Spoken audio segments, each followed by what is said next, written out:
although people start off thinking it's a film about a stolen painting, and you watch the trailers and there's a setup of a stolen painting, it's actually not about that. It's actually about stolen memories. It's actually what it's really about. There's some extraordinary material in it, which John Hodge, the screenwriter, has written. A scene in an MRI scanner in which the hypnotherapist, Rosario Dawson, talks about what we are, what is a person, she asks Vincent Cassel, Frank character. And she says, we're a series of memories, really, and your job is to remember. You know, you're a series of memories of all the things you've said, done, and felt.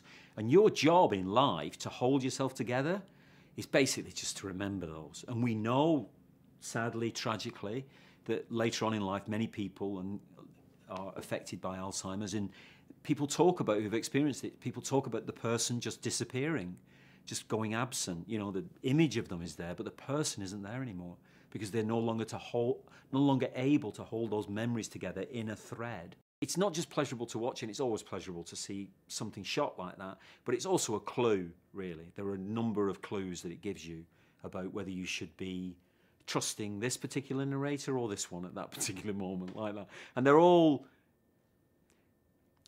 because it is a puzzle of their own making, they are all a victim of reflected surfaces, if you like, of mirror images, of not quite being able to trust which is the real image and which is not, you know. So it's a delicious way in which you make the film feel and look sexy and attractive to watch, but also has for those who are inclined that way, there are also clues and riches to be discovered there about why the film looks like that, why it looks that way, you know.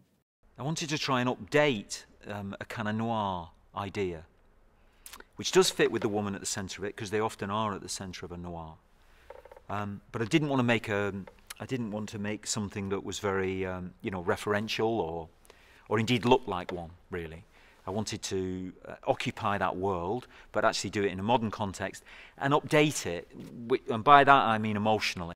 It's hugely entertaining, and interestingly, it's very controlled in this country, because it clearly has a power that has to be controlled. There's a censor attached to hypnotism. They're only allowed to do certain things because they could get people to do virtually anything.